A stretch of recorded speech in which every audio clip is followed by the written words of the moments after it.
on blast. Longtime listener Julia Lamanna sent me a DM, because as longtime listeners of You Killed It know, the DMs are open on Twitter and Instagram, and you can also just at us. Doesn't have to be secret. And Julia was telling us telling me that her boyfriend went to the same high school as us, Northern Secondary in Midtown Toronto. Depending on the year, the largest high school in Ontario. Sometimes not, sometimes is. And although he wasn't there with us at the same time, he told her to tell me to tell you, Dale, which is perhaps the most inside joke in the history of the You Killed It podcast. I'm John Chidley Hill. And I am Sheldon Alexander. And I would also like to say shouts to Dale. Great dude. For those of you, the very many of you, the vast majority of our the like 99.9% of the people listening. Dale Callender, Mm-hmm.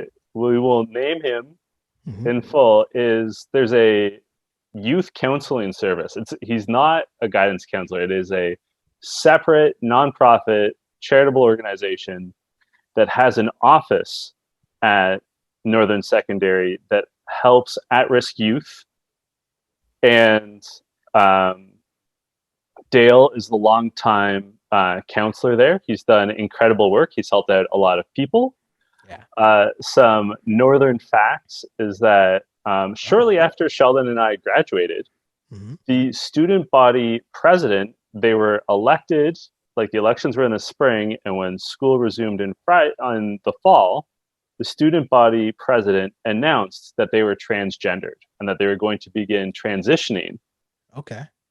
While they were student body president. And Dale, I didn't know this. Yeah. Her name is Jade. And Dale helped Jade with her transitioning process. And like, if you think about it, like that's the most high profile student in the school of like 2,500.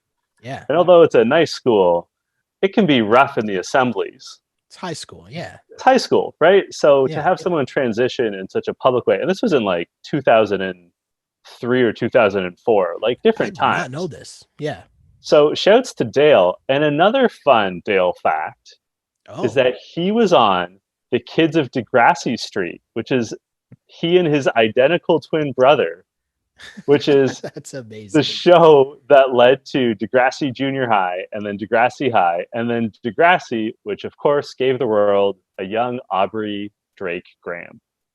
Just bringing it full circle. I mean, spit in facts. The crazy part too, that's like so interesting, was Dale was such a like ingrained part of that school. Do you know what I mean? Like he was someone who, you know, everybody in the whole school knew who Dale was and would say what's up and, you know, walk by his office, say what's up and talk to him. And he was involved in a bunch of different sports teams as well.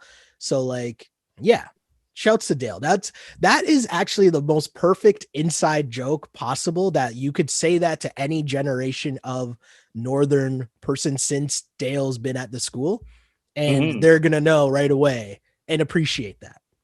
For sure. And that's awesome. And it's funny. So Julia messaged me, I can't remember if it was Tuesday or Wednesday, but on Monday, Dale always posts old photos on Monday. And he posted a photo of me and my friend Wes McDonald.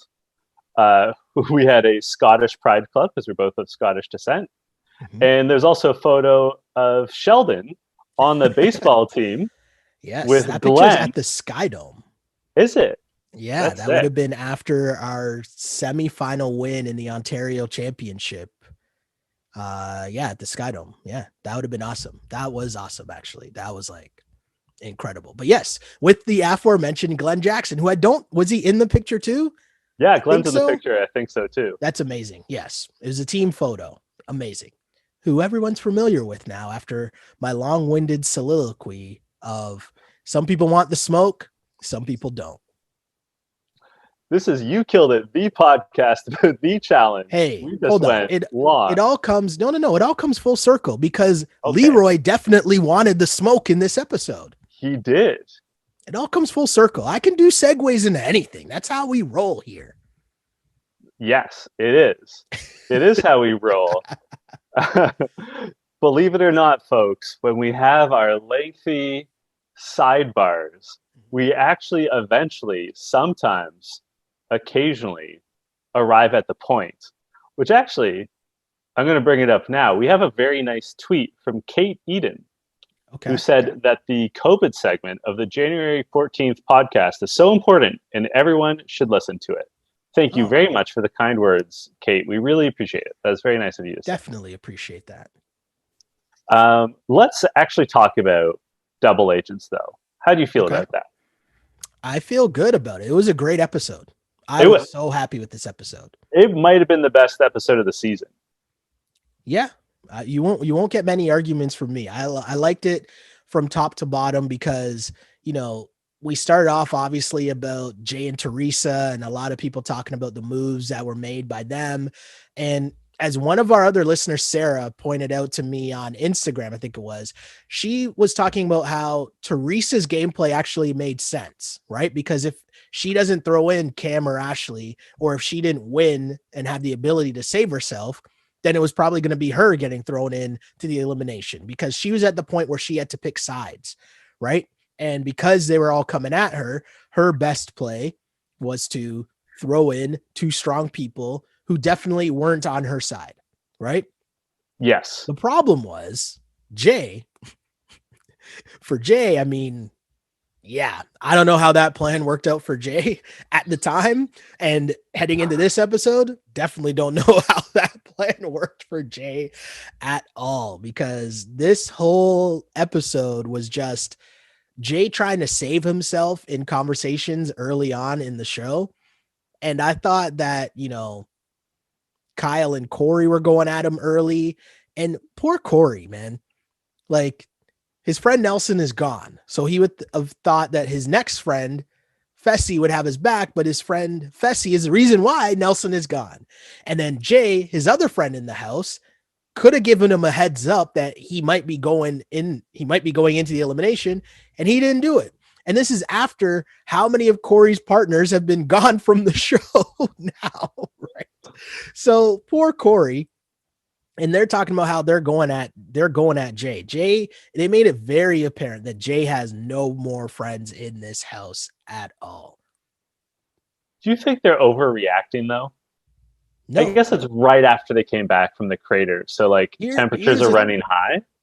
No, because I think that what happens a lot on the show that we might not see, but we see it happen enough. And that is people getting a heads up that they're going in, or people knowing that they're going into the elimination. And I think that that's all it would have taken for Corey to not really care, or Kyle to not really care about it, or anyone in the house to not really care. And the weird part for Jay is that he's the one spending a lot of time.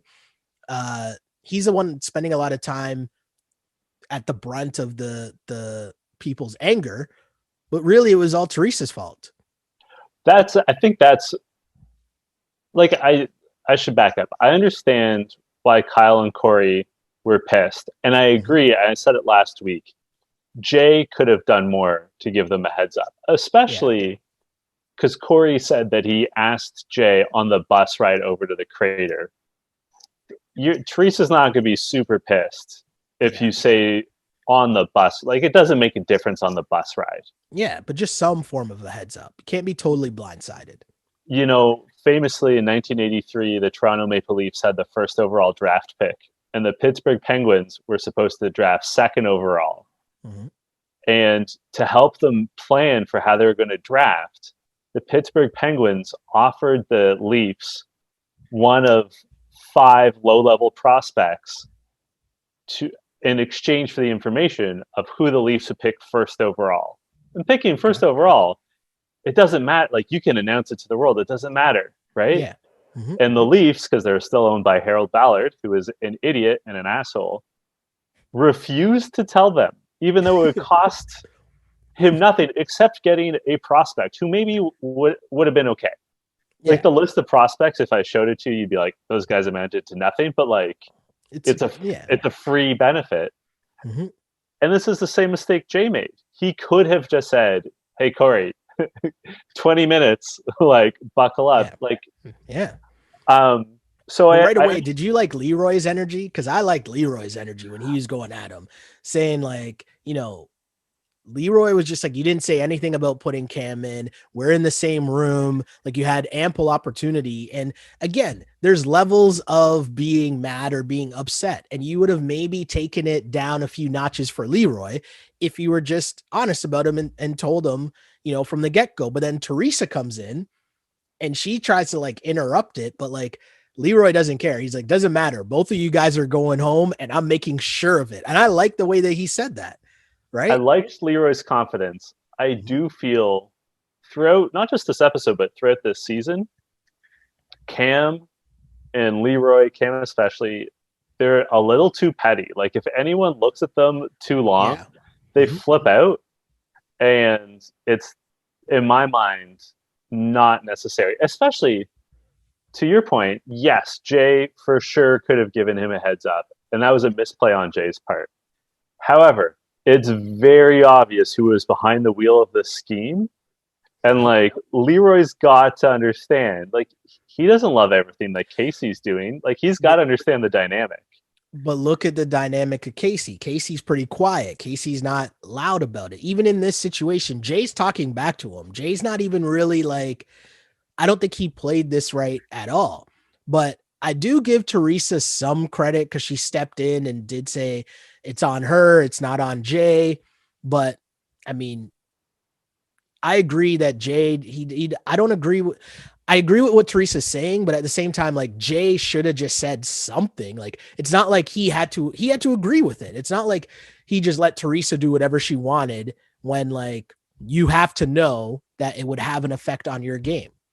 So I don't know. It was a weird situation for sure. We're going to go on a ride with Theresa, or as I'm going to call her often, too much Theresa. What did Corey call her at the end of the episode? Totally forgot. It was like toxic tea. Toxic tea. That's what it was. Toxic tea. Great call. So I will say, sorry, there's one thing that we have to touch on because it's, well, I'm going to bring it up later for sure, is that in confessional around this time, Theresa says, Jay, like, we just got to keep a low profile. Someone, like, her exact quote was, a day in the challenge house is a year. And, like, you just got to keep a low profile. And this will all blow over because they'll be mad at someone else later. And Theresa is correct, right? We've seen CT do this. We've seen Kyle do this. We've seen Devin do this. We've seen Fessy do this, where they've pissed off the house this season and someone else comes along to piss off everyone else. Correct. You just have to, like, after it happens, you just got to, like, do people's dishes and, like, stay in your bunk and, like, stick to water when you're in the club. That's all you got to do. You just got to do it for, like, 48 hours and something else will happen. Just laying some track here. You know what I'm saying? For the most part, her biggest mistake isn't the fact that she would have laid low, except she had the conversation with CT, who might have been the wrong person, right? Like she probably thought she could trust CT, and that wasn't the case. But she had a conversation with CT where she talks about, maybe we should start looking at Darrell. And CT seems to agree, right? He's like, oh, okay, I could see that. But we don't really know. I thought that was a throwaway conversation, right? As did I. Maybe not. So then we see this Fessy and Corey conversation where I didn't really get, but it must be setting us up for something coming up because Fessy's trying to, he's talking about being shy and how some people might think it comes off as cocky or him thinking that he's too good for people just because he's not socializing with all the other guys or anything, but really he's just really shy. And it's funny hearing Kyle and Devin's responses to this or their views of this because they're like, dude, why are you even taking this guy in? Like, he turned on you, he threw in your best friend in the house, blah, blah, blah, blah. What do you think of this? What did you think of Fessy's confessions to Corey? I applaud him for trying, but I'm Mhm. with Devin and Kyle. You can't trust this guy. You can't trust someone who's crying, "Oh, I'm an introvert. I'm shy," when they have voluntarily been on 3 seasons of nationally syndicated television and try to be a tight end in the National Football League. Valid. You might be introverted by like the compared to the company you keep, Mhm. but in the wide world of things, you are by definition an outgoing person. Like Yeah. you can't say you're shy when you meet your girlfriend on Big Brother. Like you Shouts to can't. Haley, by the way. I forget Okay. who it was that messaged us that was like, absolutely nobody. And then, you know, the memes where it's like, absolutely nobody, then it'll be like, John, and then a picture of you like saying something. Yeah. So they tweeted at me saying, absolutely nobody, and then Sheldon. Shout out to Haley, by the way. Such a good call out, and I appreciate it so much. I was But in I this was instance, it was brought up. So shout out to Haley, by the way. I wasn't tagged in that meme. Whoever did that, amazing work. Yeah.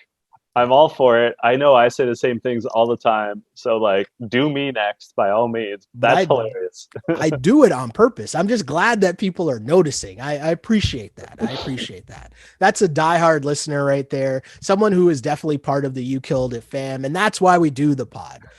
For the 2% of people that appreciate our foolish inside jokes, right? But I don't trust, if I'm Corey, I don't trust Fessy either, No. because I don't care why you did what you did. I just care that you did what you did. Why you did it doesn't matter. The point is, you still threw in our friend or my best friend while telling me that we're boys. So whatever. Um, Devin, obviously, in a you know a glimpse into what his thoughts are, he wants to get the Big Brother people out. He raised a So really interesting point actually when he said that. He said that he doesn't trust the Big Brother people. He'll mhm. never trust anyone that was on Big Brother. Which, if you think about it, like that's a lot of It's a bit. people, and It's also there's a more bit coming. much. It's also a bit much. Why wouldn't you Perhaps trust Amber B? How can you not trust Amber B? I think he's forgotten that she was on Big Brother, but he Possibly. made he made the argument, and it's interesting that their entire show is based off of who can lie the Mhm. best, essentially, Yep. and so he can never trust them. And like that's an interesting analysis. Yeah. And like you and I have spoken in the past about how people from Big Brother are always bringing a Big Brother style game because Big Brother and the challenge seem so similar Yeah. that you think it would work, but it doesn't really work. And I think Devin's really put his finger on the fact Yeah. that that game is based off of lying. And there's certainly lying in the challenge, but there's also a lot of trust. And the really successful people on the show do have a circle that trusts them. So no, I definitely get where you're coming from.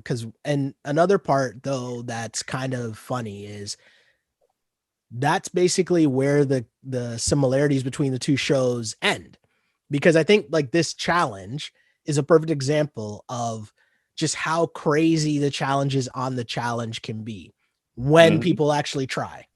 Right. And that's kind of what made this challenge weird, because in the setup this seemed incredible, like this is going to be amazing. And instead, I mean, it didn't really live up to the hype, minus for what, two heats, two of the women's heats. And, the women were going at it. Like that was great. It was really fun. And it would have been awesome to see the dudes go at it. But I think the Big Brother lying and scheming that you're referring to took place on the guy's side. And I'm kind of surprised that they didn't make that into the storyline. Like they never really told us like what the plan was, because clearly it was a plan for all the guys to just stay up there the whole time and get disqualified. But they never really told us that part or how it came about. I think it depends a lot on. I don't think everyone was in on it, but I think some of them had no choice. Like Devin made the point. Like I forget who it was. He's like, to my left is Fessy, to my right is Darrell. Like to your point about wanting the smoke, Devin correctly does not want the smoke in either of those cases. I think Kyle was beside him, and like he's not gonna try to eliminate Kyle. Like they're Yeah, buddies, yeah. and so his choice is like Gold Gloves boxer Darrell, who's like at least 5 times stronger than Devin. Like there's some of them where I'm like, okay, and like Michi, I don't know that he tried very hard, but I don't know how broad the conspiracy was, but I agree. I think there were some that were just like, nah, this is fine. Like we don't. And I mean, basically two teams really tried, right? It came Yeah, down to two teams, but you know, LeRoy and Casey, and then Jay and Theresa. But there's so much drama that goes on while they're up there because Theresa, to me, if you're going to come up with a plan like this, Theresa's plan is basically, first off, I don't know if this was by fluke, but she just happened to be in the heat with all the rookies, right? yeah, So she is trying to insinuate, maybe not so subtly, right? That, sometimes you got to know when to play and you got to know when to not play. And so she's trying to get them all to drop off to allow her to win. Everyone is down with that plan except for Amber B. And they end up being the last two up there. And Amber stays up for a while before eventually falling. And so Theresa, that's how Theresa and Jay end up winning their heat, right? Casey and LeRoy. Casey was up there for a while. And who was Casey up there with last? It was Casey and Nani. Nani. That's who it was. Yes. Nani put up a good fight, but she ends up falling off. And then that's how we have the two winners. But I want to talk about TJ, man. What did you think about TJ? TJ's spiel, TJ's speech I at the loved end of it. this challenge. I agreed with him. At the end of the day, like I know TJ always puts in the like, we gotta be competitive. Like this is like real shit. Rah. But like realistically, this is supposed to be an entertaining TV show. And you know what's Exactly. not entertaining is a bunch of dudes hanging on to a flying ball for like 5 minutes or however long they're up there. Right. And like, yeah, like he singled out Jay and LeRoy for trying because they really did. Like they both were actively Mm-hmm. trying to get each other off, and that was apparent. Yeah. But yeah, like I know it's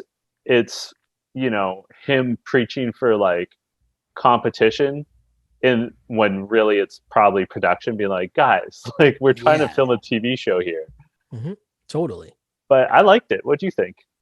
I loved it. I thought it was amazing. I love the way that the setup. I always wonder how these things go down, right? Because obviously, how I always want to know how much of it is off the cuff or how much of it is from a producer, like what kind of leeway he has. I love the leeway he has as a host in terms of being able to just call them out, right? And when he sees fit. But to say, good job to the women held it down. But the guys, you guys bleeping sucked, right? And they Yeah. did. They didn't even try. And you're so right about this being a TV show, right? And there's multiple reasons why they can't let that happen. But if we stick to it from like the gameplay aspect, I love the call out because it's telling them we're not going to allow you guys to do this, right? Yeah. Like you guys think that you've outsmarted the game. And whenever you think that you've outsmarted the game, we're going to remind you that you did not. So And in the immortal words of Roddy Piper, just when you think you've got the answers, I change the questions. hey, well played, well played. So Jay and Theresa end up losing by 1 second to Casey and LeRoy. Again, basically because Amber tried. And I'm glad that she tried. And we find out later why she tried because she basically got wind that there was talk of Theresa saying she might want to throw Darrell in. So think about this, right? If you hear that she's asking you to jump off, but on the other side, you're hearing, well, she's trying to throw in your partner. Like, why would you imagine the audacity of Theresa for then getting mad at Amber for not jumping off? That's kind of Yeah. insane. It's so weird. But Too hey, much as mentioned, Theresa. Too much Theresa. I want to say, so listener Lucas Wyatt Mhm. tweeted us. I'm only going to read the first half of Okay. his tweet because the second half will come later. Okay. He says, and I want your thoughts on this, Hmm. the scared gameplay in the daily challenges is ruining this season. Yeah. It's not. It hasn't been Not good great. so far because there's been too many challenges so far where you can tell that teams are conflicted and they don't want to make waves. So in the same sense that Theresa was explaining, hey, a day in the challenge is like a year or whatever she said. Mm-hmm. People don't want to show that they're too good, right? In these daily challenges. And as Theresa said, you got to know when to win, you got to know when to lose. And people are just trying to like float by in the game, which you could tell that they're trying to get them out of. Because even TJ, remember he mentioned, uh, he just threw it out there that the winner gets a skull. You get to the elimination, you win a skull. And just so that you know, we're halfway out of skulls. Trying to get them to realize, hey, I don't know if you guys are paying attention, but you probably want to win so that you can go get a skull because you need a skull to win. So it's weird. And I think Lucas brings up a good point that it's definitely something production is worried about because, again, we are here for the entertainment value. And if I think about it from a production standpoint, yo, man, if I paid a bunch of money for a helicopter to come in for the day, do you know how much one of those costs? So if I Yeah, paid for that for a day to come in, y'all better try because I need this episode to be fire, right? So from a production standpoint, I totally get it. absolutely.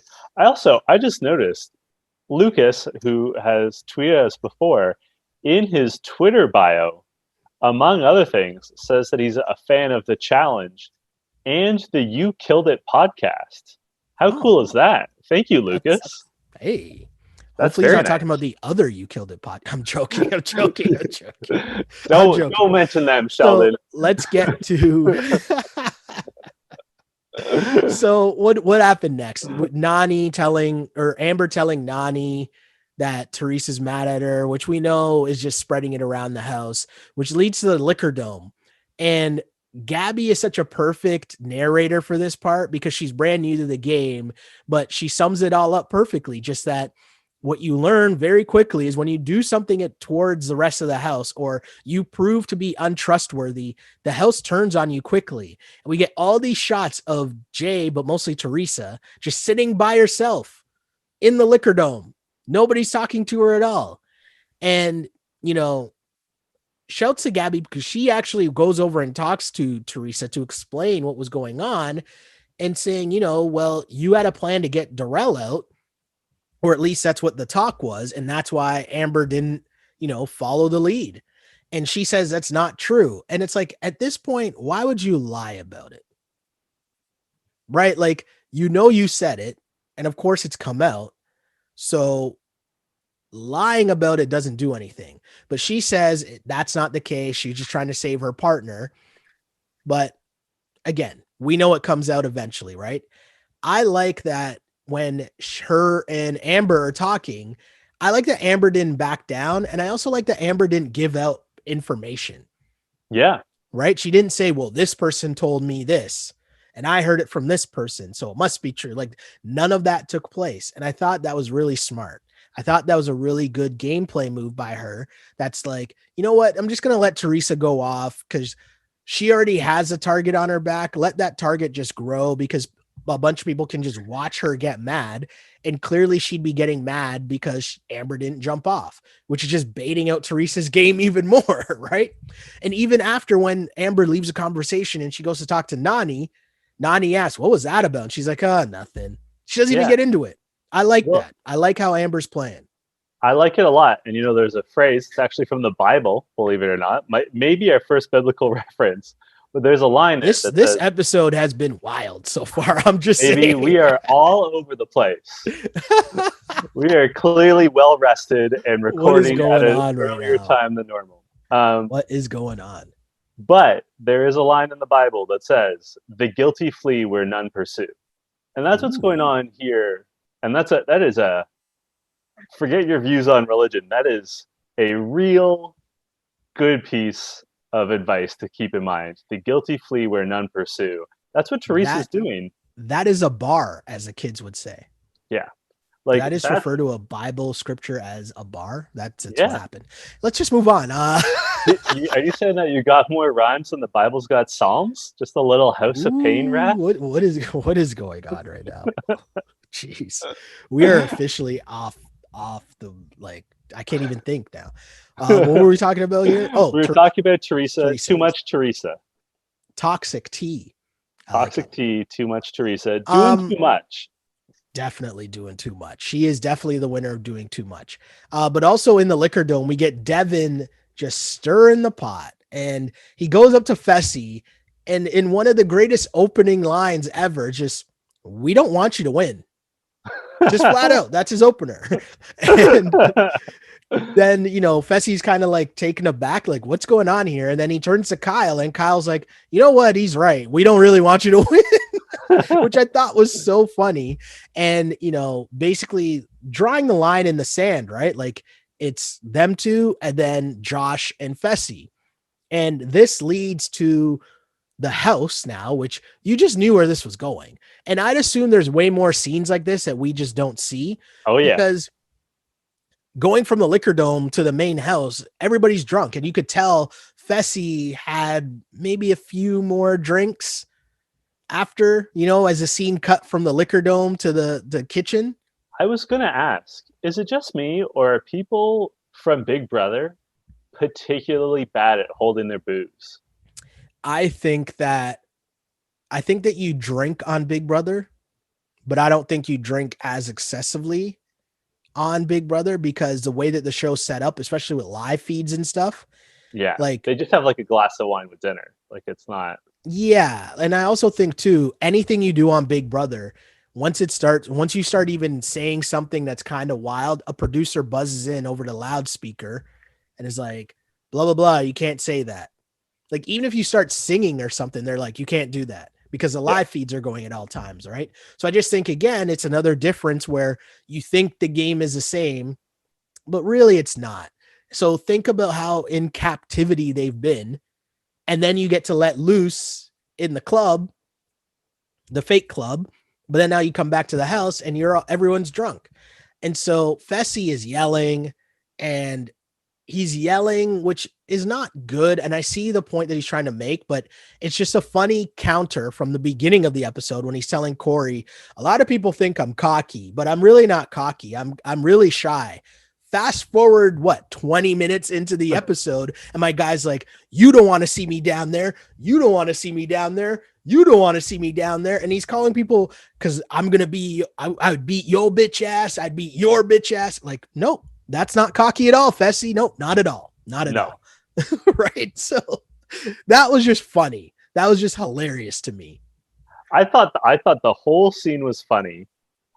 To your point about this season in particular, in other seasons, they go to the bar or club, which usually, more often than not, the producers book for the night. So it's just them and like staff. But then, they get all drunk at the bar or club on previous seasons, and then they get on the buses and go back. So they've got 20, 30 minutes, whatever, to sell down. We've all been in a taxi or an Uber at the end of the night. Someone falls asleep. Someone gets their mind on food. People settle down in the taxi. You have no choice to settle down. But on this season, they're walking 100 feet, right? So there's not that cool down time. Oh yeah, also, the Remy is definitely in the system still. 100%. But also, this is Devin's strategy, right? Like Devin knows, like you're right, Fessy's being cocky, but Devin knows he can't beat Fessy in most competitions.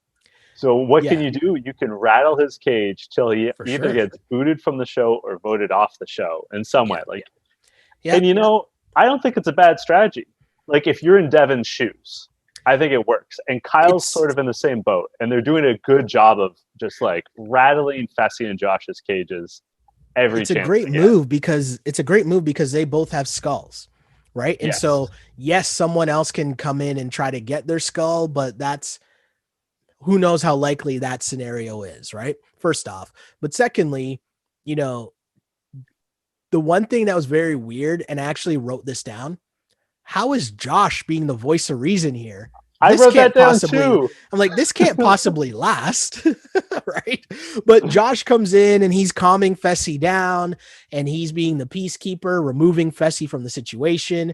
And as he takes him outside, Devin proceeds to then moon them outside, which is just like, okay, I get what you're doing here, Devin, but you're definitely doing too much as well. Like if Theresa won the doing too much award for this episode, you are definitely a solid runner up. Definitely. Maybe we should add that to the you killed it. There should be a doing too much person. Doing too. I like it. It has an Maybe appeal. we'll put it to the But people. We'll let the people decide. what I thought was interesting was at this point, as Devin's mooning them through the glass, everyone's laughing. Mhm. Like Fessy's like calming down, and Fessy basically leaves. Yeah. But Josh is laughing. Fessy's laughing. Like things for sure got heated, and security for sure had to step in there. But the spirits were like still pretty good at this point. Like it was going to be okay the next Yeah. morning. No, But then definitely. Josh comes back and is on the other side of the glass, and then I guess comes back into the kitchen, and Devin and Kyle say almost in unison, "Josh, you're not allowed to be here." And then my line of the episode, I'm saying it now, is, "Josh, you were mean to me," which is Devin trying to, and like such a like childlike thing to say, and like obviously joking, Yeah. but so perfect because that's, first of all, Josh hates the idea of him being mean to people. Like that doesn't jive with his self perception. That's Yeah. also exactly what Josh says when he's upset and drunk. Like, you're so mean, right? Because he's, as So, CT said, a giant man child. well, here's a thing to me that stood out about this part, right? There's no reason for Josh to inject himself at this point, right? He's removed Fessy from the situation. He Good had job, removed Josh. himself. He Then decided to he come back. comes back for no reason, pretends as if he's going into the fridge to get something. Devin's like, Josh, go away, or tells him to leave. Like, that's another chance for you to just leave and walk away, especially because you know exactly what they're trying to do because you just told Fessy what they're trying to do. So then, if you know what they're trying to do, why would you then fall into their trap? That part makes no sense. But I thought it was hilarious. He then throws water at them. Kyle loses it. But the CT calming Kyle down was hilarious. I wrote this down because I just thought it was hilarious. Kyle says, quote, I just want to punch his face in. And CT says, well, we all do, but he's a man child and it's not worth it. Right. To which then we cut to it. And then Kyle funnily, that's not a word, but Kyle right after is just like, you know what? I agree with CT. And it's true. Everyone agrees with CT, but it cuts then to Devin and Josh. And Josh does the fakest tough guy move ever where he's like, I'm going to count down. I'm going to count to 3. And if you're still in my face, and he counts and then he pushes Devin. And we get Devin in his confessional who says, Josh, you're an idiot. I'm a layup. At least I own it. But you're a bigger layup than me. And that's just Devin again. Like, Josh makes no sense at all. You just calm down Fessy by telling him, don't fall for it. They're trying to get you riled up. And then you allow them to get you riled up. Makes no sense at all, which also leads to why I dislike Josh, because I feel like he does this stuff on purpose, right? Like he went back on purpose to get into a fake fight with these guys, right? Yeah. Knowing security would break it up, knowing no one's actually fighting. And Casey, the next morning where everyone's having their sober realizations, Casey, you should be worried. Like she said, I don't know. I think I'm getting worried about my alliance. Like, yeah, you should, because your alliance is emotionally unstable. I want to just back it up one step to Josh pushing Devin. Okay. First of all, at that point, before he does his countdown, he says, "I'm on my last straw," just butchering the English language. And he I does, mean, maybe he had a straw in his back pocket. I don't know. and maybe it was his last one. Maybe. Who knows? Maybe he's thinking about the Dolphins and doesn't want to waste straws. Who's to say? Maybe. But he does the like Bart and Lisa Simpson, like, I'm going to swing my arms like this, and if you get in my way. And Classic scene. The countdown when he does like one, two, like such a kid move. And all I could think as Devin fell onto the couch was when Reggie Miller got headbutted by John Starks when the Pacers played the Knicks in the playoffs. And he just like went flying. Like this was clearly embellishment, right? Like in the NHL, that's a penalty for embellishment, surely. Oh yeah. Like, and like credit to Devin, he sold it well, but he put a little extra on it to make sure that everyone saw. For sure. You were saying though that the next morning we've got Casey saying to Fessy, like, boy, like, brother, settle down, what are you doing? And then we have Theresa and Jay and Amber B talking things over, and Theresa realizes that it was CT that threw them under the bus. Probably. Yeah. For sure. And Jay is not impressed at all that Too Much Theresa has been spitting game without his knowledge. He had no idea about Theresa talking to CT getting rid of Darrell, which immediately leads to the deliberation. But hold on. The part I don't get about this, she's like, Theresa's like, here's the part I don't understand. Pardon me, right? You said it. So the fact that he spreaded it, who cares? The fact that he spread it, who cares? What he spread is what you said. So whatever. But anyways, yeah, you're right. The deliberation was very interesting because it starts with Devin being like, sorry for everything that happened last night. And so if you want not say my name though, that would be cool. And it's like, what? Like, what kind of apology was that? But they let that part slide because there was bigger things to get to. Jay says that he did not have a plan, which he didn't. But then Theresa calls out CT. And CT, in a straight vet move, right, plays this perfectly. So Theresa calls him out saying, I had a conversation with CT where we both talked about putting Darrell in. And CT plays this perfectly by just calling her a liar. He just put the focus back on her, which is a perfect play because he can sense the whole house is already against her anyways. The whole house is already wanting to vote for her to get out of the house anyways. And so nobody trusts her. So if you call someone a liar that nobody trusts, guess what? Chances are they're going to believe you that she's a liar, right? So they do the flashback and you see that CT does say Darrell's name.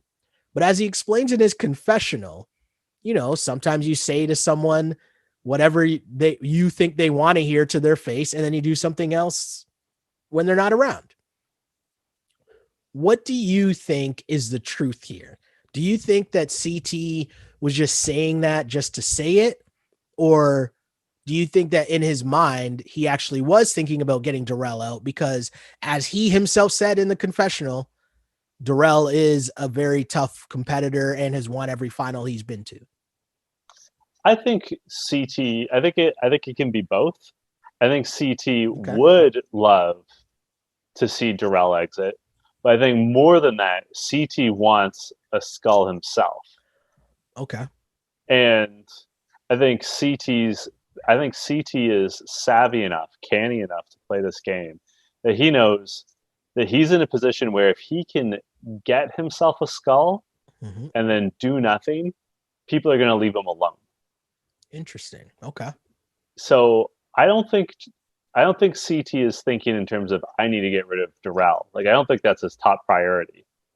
Right. Okay. I think his top priority is getting a skull. So I believe him when he says that he was just going along with whatever Theresa was saying. And also, Theresa did say Darrell first. Like she introduced the Totally. idea, Totally.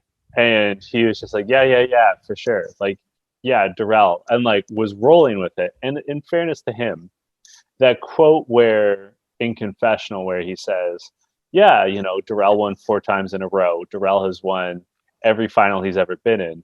Hmm. We don't know in what context or when in the process For of sure. making the show he said that. We don't know if they asked him Well, like, why do you want Darrell gone or anything. yeah. Like we don't know why he said it or if he said it in the context of that argument in deliberations. Well, for starters, though, what we really don't know is, was CT the one that told Darrell and Amber, hey, this is what Teresa's plan is? Right? They Like never did. that is possible. That is a possible scenario, right? Yeah, although He, it's interesting that we never saw him say that. for sure. For sure.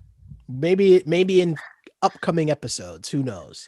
I'll also say though, let's say CT did go to Amber and Darrell, Hmm. or to someone else and just got back to them. It's a smart move by CT because by that For point, sure. when Teresa's having that conversation with CT about Darrell, the house has already turned on her and Jay. So Exactly. for CT to just pile on, Hmm. it does him no harm because Teresa's Exactly. in no position to help him. Exactly. None at all. Absolutely none. So yeah, when it becomes apparent that the vote is going to go against Jay and Theresa, it came up that LeRoy might want to go in against him. And I liked at the time where his head's at, right? But he Mm-hmm. mentioned if he didn't go in, he was thinking of putting in Nam, pardon me, which I think was a good neutral pick. But I also didn't realize that Nam and Jay, or maybe I forgot because we don't really get many like conversations between those two. But they're boys. So we get to the actual, what is it called? The crater. I was gonna say the Eliminator for some reason. Like, is that American Gladiators? That's The American Eliminator? Gladiators. Amazing. Same But difference. we get there, and TJ has his second great moment in this where he gives his whole spiel, and then he says, you know what? I told all you guys that you need to try. And he announces that all the guys that didn't try, your vote doesn't count. Mm-hmm. That is massive. That's a huge, huge twist. And it just a reminder again, you can't outsmart the game. The vote was still for Theresa and Jay, which I'm going to big up the production team for this move even more because you make this grandstand right in front of everyone being like, hey guys, like I can just change the rules at any point, right? I can just make up whatever and just go with that. And that's what it's going to be. You also tell them we need you to try because all the reasons that we talked about earlier on, but also you scare them. And you were talking about good television. That was great television going to break because it put some hesitation in terms of wait, some doubt. Who's actually going in? How many votes were cast? How many? Do you know what I mean?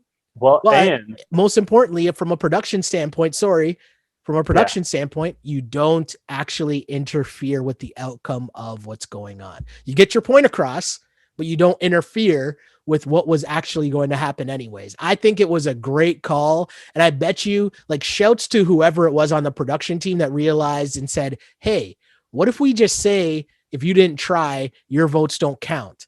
And so that way, these guys are still going to go in anyways, but it'll be great drama. Shout out to that person. I want to add on 2 thoughts to that because I agree with everything you just said. But I bet what happened was production was like going over the dailies, like going Mhm. over like the video and just being like, God damn it, like this sucks. How can we fix this? And I bet someone's like, if we remove all the guys that didn't try, the vote stays the same. Right? Like I Yeah, bet they thought of it sort of as they were complaining in the editor's booth. totally. The other thing that I think is significant is that we, the viewers, know that the outcome of the vote didn't change. LeRoy and Casey know that the outcome of the vote didn't change.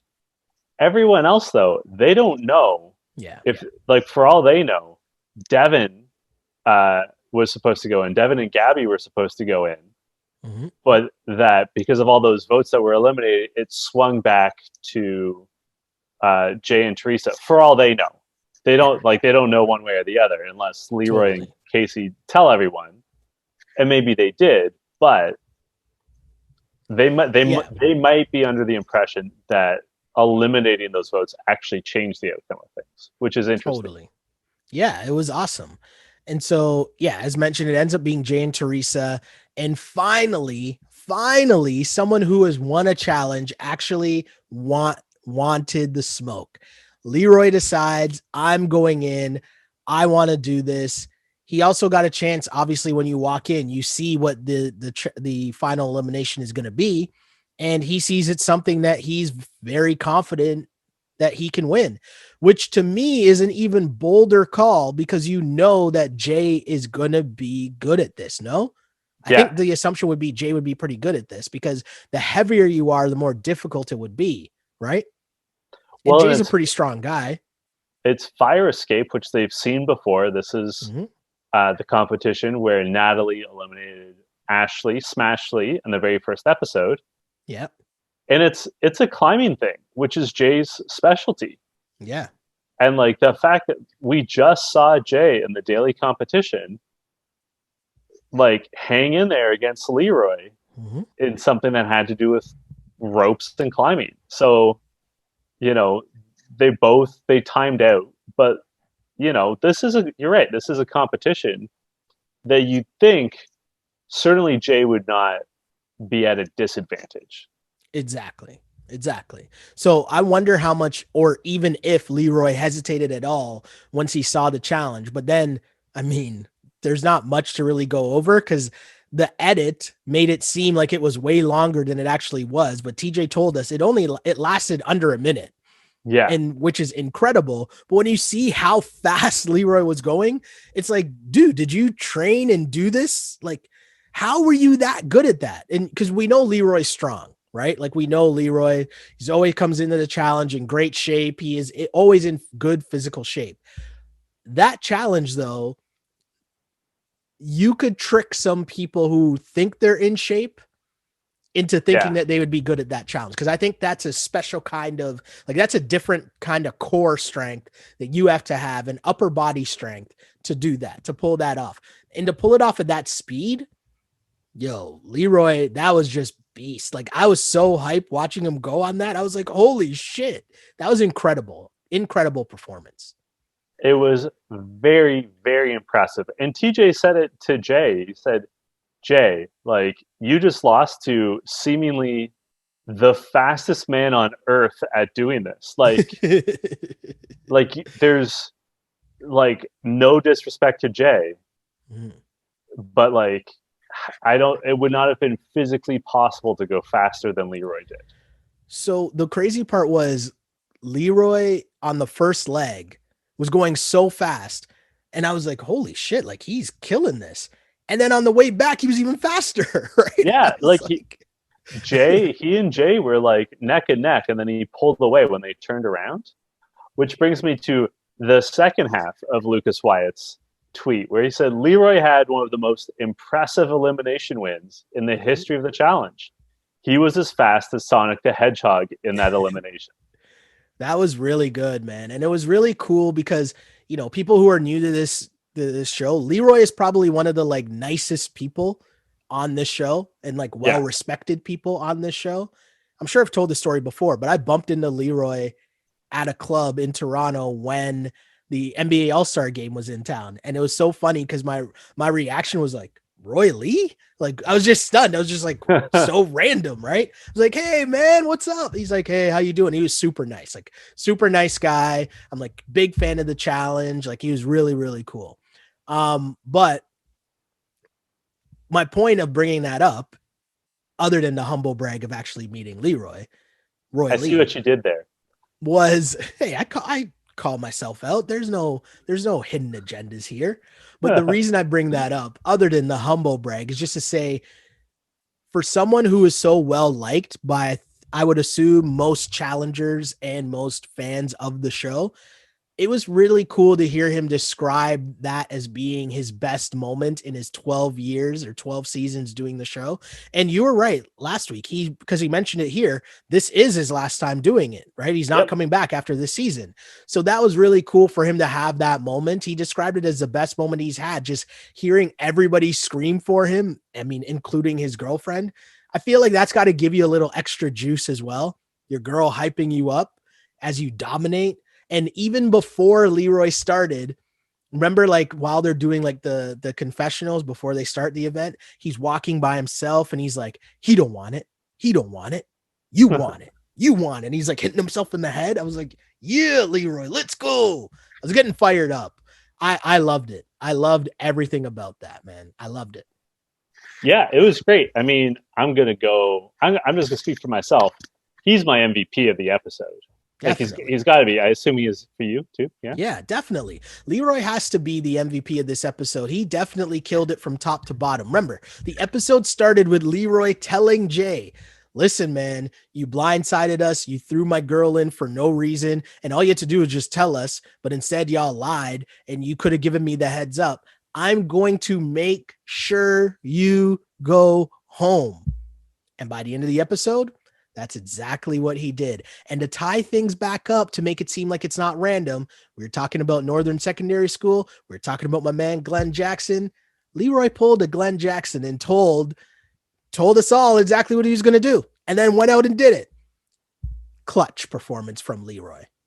I do want to say I feel bad for Jay because Darrell says it in the confessional. Mm-hmm. This is on Theresa. This is Theresa's fault. I mean, we already talked about it. Jay did not play his cards right. Yeah. But he is definitely second fiddle in this situation. He got punished for what Theresa did. And honestly, you know, earlier in the episode, I said I wanted to emphasize the fact that Theresa told Jay, you got to just keep a low profile. We've pissed off the house. We have to keep a low profile. It'll blow over. Jay kept a low profile. He did. By and large. He competed hard in the daily competition, but no one can begrudge him that. Like you can't get mad at someone for trying. No, definitely not. So that still falls under low profile because like that's easy to explain to anyone. Oh, you tried? Like, yes, that's why I'm here. But Theresa just kept pouring kerosene on the fire, right? She tried to get all the rookies to throw the competition in her favor. She was lobbying against Darrell to CT, and CT apparently threw her under the bus. She caused the scene in the Liquor Dome. She caused the scene in deliberations. Like she was the one that didn't keep a low profile. I'm not saying things would have been different if she kept her mouth shut, but they might have been. Who knows? She basically guaranteed that they're going in. If she had been more like Jay and like kept a low profile for the next 24, 48 hours, they might have gotten away with it. But she just too much Theresa. She could not leave well enough alone. And now she's partnered with Corey, who has the curse where all of his partners go home. And I was gonna say, I feel bad for Corey. Like, I hope that, he doesn't go home now because he's partnered with Theresa, but we'll see who is the worst partner. Is it Corey? Who has the worst partner vibes? Is it Corey or is it Theresa? We're about to find out. Toxic tea. I assume that next week it's going to be women's elimination. Hey, you know what? Theresa's going in. I'm still waiting for the week, and maybe next week's the week where they're going to all think that it's going to be one side going in. It's going to be a guy's elimination, and that's how they're going to treat the whole week. Set it all up thinking that they're getting the matchup they want, and then they're going to get down there and production's going to flip it and be like, nope, sorry, women's elimination. I'm waiting for that week to happen. And seeing what TJ did today at the elimination just proves to me that my theory is correct and it's going to happen at some point. You know what they could also do? They could do a competition where both partners are competing. So it's partners against partners. Yes, a double elimination. Yeah, double elimination, right? Send a man and definitely. a little. That could happen, That's which going to would be not awesome. be. That would not help. There's a lot of partners that are not actually on the same side. Yeah. No, Right. that'll be awesome. That will be a lot of fun. Either way, great episode. I enjoyed it a lot. And huge shouts to Roy Lee. What was your line of the episode? I'm not sure you said it. Oh, my line of the episode was early on, and it was Darrell. It was when they first got to the challenge, and they find out what exactly that. Well, they think they know what the challenge is. They show up, they see what's going on, and then they get the confessional. And Darrell says, "Everyone knows I'm afraid of heights. We get here, and I didn't see any cranes, so I thought we were good. Then a motherfucking chopper shows up. No, sorry, I messed up the line. He says, then a motherfucking helicopter pull up." I thought that was awesome. Motherfucking helicopter pull up. That's my line of the episode. Very, very good. As I said, I liked Josh. You were mean to me. That whole scene. I mean, I know that Devin's my boy, and I love him, but like, I found that whole scene really enjoyable because I've matured some. But when I was playing a lot of competitive sports, I was definitely the shit talker, trying to distract people from their game plan by just getting under their skin. So I see where Devin's coming from, and he's funny as he's doing it. Yeah, he was annoying the first time with Josh, but this time it was funny. He like went right up to the annoying line, stayed on the side of funny. I loved it for sure. So I like that whole scene. Where can the good people find you on social media? You can find me on Twitter at Shell Alexander, on Instagram at Sheldon Alexander. And huge shouts to all the people liking and subscribing to the pod, wherever you're listening to it. We appreciate you. Shouts to the people in the comments. Continue to send us your thoughts on what's going on this season. We really appreciate it. We always read it. We always see it. And I'm scatterbrained, so I apologize if I don't mention a message on the podcast, but I guarantee you that I see it. I'm just scatterbrained sometimes, so I forget. And always remember the valuable lesson. You know shit's about to go down when a motherfucking helicopter pull up. You know what? I'm glad you brought that up because there's two tweets. The helicopter or no, I'm joking. There's two tweets that we got about last week's episode that I didn't get to talk about. Papa Minnow, friend of the show, said of our discussion about Fessy and Gabby, you guys brought up some great points, and I agree with them, but I also feel persistence has helped Fessy. The more he chases, the more Gabby's walls start to erode. I actually think his game is working more than the edits give him credit for. Yeah, I could see that. Yeah. And then Eric, I say his name that way because he has a question mark at the end of his name, says, two observations from this week's challenge. One, did you notice Kyle and Corey celebrating in the background when TJ let them off the hook in the crater? Hilarious. Two, if you watch the previews for next week, he said, I think that he is going to be back on Fessy and not Jay. Unfortunately, Eric didn't really turn out that way because he was on Jay, although a little bit on Fessy. I understand, Eric, why you felt that way. But my phone's recharging right now, so I can't read all the DMs on Instagram. But thank you to everyone who gets at us. We do read them. I try to reply. It's been a busy week for me, work-wise. But if you want to message me and or Sheldon, you can tweet at me or find me on Instagram at jchidleyhill. Again, shout out to our guy, Dale Callender. Dale? Yes. And until next week, this was You Killed It. You killed it. My voice is finally coming back. On blast.